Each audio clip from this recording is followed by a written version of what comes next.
Hello दोस्तों, जो कहानी आज मैं आपको सुनाने जा रही हूँ वो है उड़ने वाली जादुई साइकिल की कहानी।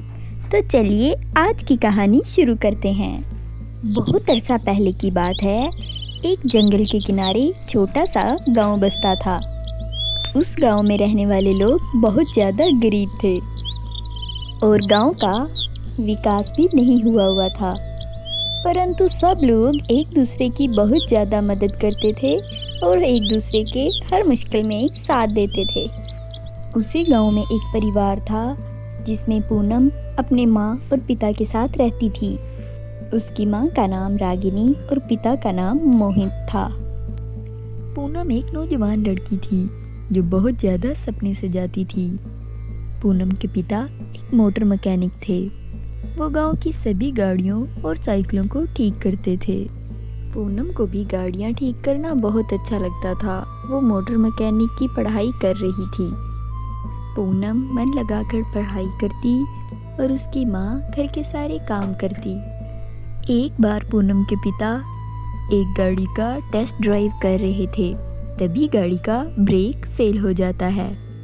पूनम के पिता का देहांत हो जाता है और रोड पर सारी ट्रैफिक जमा हो जाती है।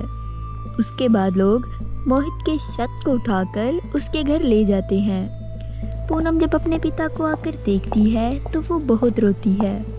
वो किसी तरह से अपनी माँ को संभालती है और फिर अपने पिता का अंतिम संस्कार कर देती है। अब पूनम पर सारे घर की जिम्मेदारियाँ आ जाती हैं।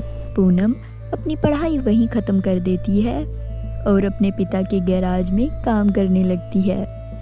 पूनम को गाड़ियाँ रिपेयर करना आती थी। वो गाड़ियों को रिपेयर करती और कुछ पैसे कमाकर माँ को देती थी। पूनम की माँ रागिनी उसके पिता मोहित के जाने के बाद खामोश रहती थी। पूनम को ये बात बिल्कुल अच्छी नहीं लगती थी। एक दिन पूनम अपनी दुकान पर जाती है और देखती है कोई लड़का अपनी साइकिल उसके गैराज में छोड़कर चला जाता है। काफ़ी महीने गुजर जाते हैं लेकिन वो लड़का अपनी साइकिल लेने नहीं आता। पूनम का घर गैराज से लगभग 10 मिनट के फासले पर था।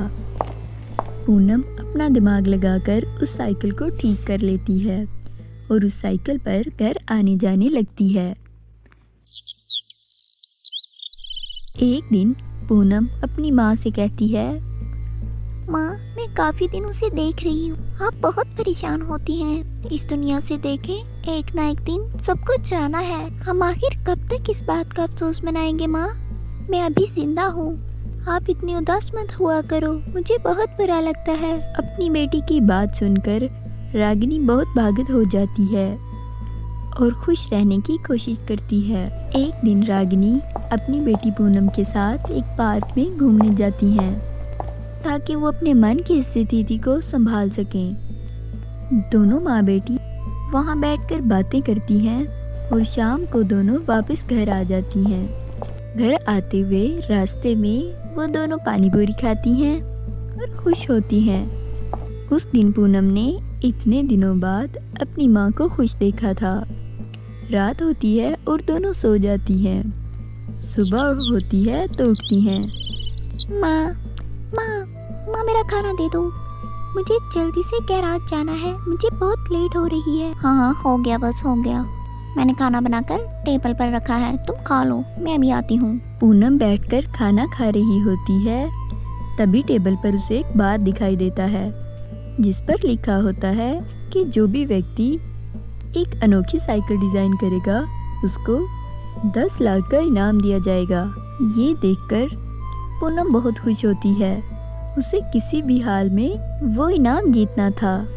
फिर पूनम अपने घर से गैराज की तरफ अपनी स्कूटी पर जाती है और वहां जाकर मोटर पर नए नए एक्सपेरिमेंट करने लगती है।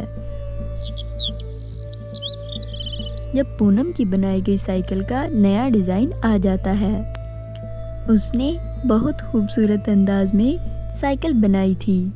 उसने अपनी साइकिल में परियों की तरह पंख भी लगाए थे। वो चाहती थी जिस तरह आसमान में पंछी बिना किसी पेट्रोल या डीजल के उड़ते हैं, उसकी साइकिल भी बिना पेट्रोल के उड़े। पर ऐसा मुमकिन नहीं था। परंतु वो दिन आ गया जब सभी को अपना अपना मोटर दिखाना था। पूनम अपनी साइकिल लेकर स्टेज पर चढ़ जाती है, परंतु वो देखती है उसके जैसी हूबहू साइकिल स्टेज पर खड़ी थी।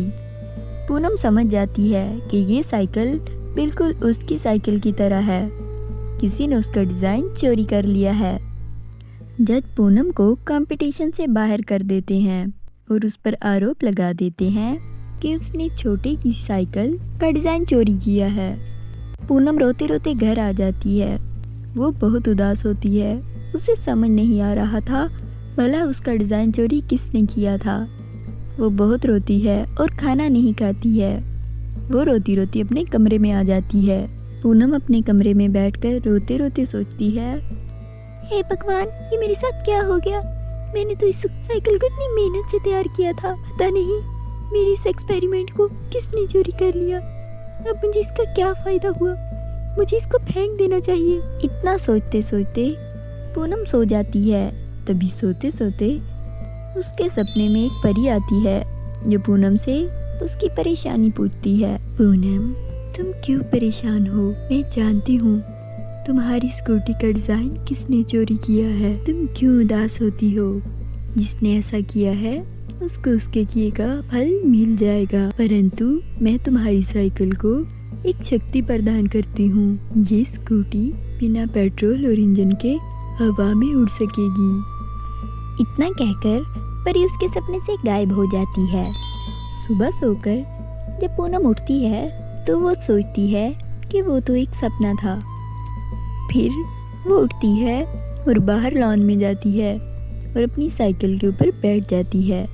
पूनम के मन में ख्याल आता है कि वो साइकिल उड़ रही है। तभी अचानक से वो साइकिल उड़ने लगती है। साइकिल को उड़ता हुआ देख पूनम को समझ नहीं आता। वो बहुत हैरान रह जाती है। अब पूनम जिस जिस दिशा में उड़ना चाहती थी, साइकिल उस दिशा में उड़ने लगती है। ये सब देख पूनम बहुत हैरान होती है। अब वो अपनी जादुई साइकिल जज को दिखाना चाहती थी। वो अपनी साइकिल दोबारा जज के पास लेकर जाती है और वो अपनी साइकिल का परेशान करती है। उड़ने वाली साइकिल को देखकर जज हैरान रह जाता है और वो पूनम को विजेता घोषित कर देता है। पूनम पूरे विश्व में चर्चित हो जाती है। ऐसी साइकिल आज तक किसी ने नहीं बनाई थी। पूनम को तरह तरह के अवार्ड दिए जाते हैं। अब पूनम बहुत अमीर हो जाती है और वो अपनी माँ के साथ हंसी खुशी रहने लगती है। पूनम अपनी स्कूटी को कभी भी बेचती नहीं है और ना ही उस जैसा कोई दूसरा मॉडल तैयार करती है। वो साइकिल को अपने आसपास ही रखती है और उसे परी का आशीर्वाद समझती है। तो प्यारे दोस्तों, कैसी लगी आपको हमारी आज की कहानी? हमें लाइक और कमेंट्स करके ज़रूर बताइएगा। मिलते हैं नेक्स्ट कहानी में। तब तक आप अपना ख्याल रखिए। बाय बाय दोस्तों।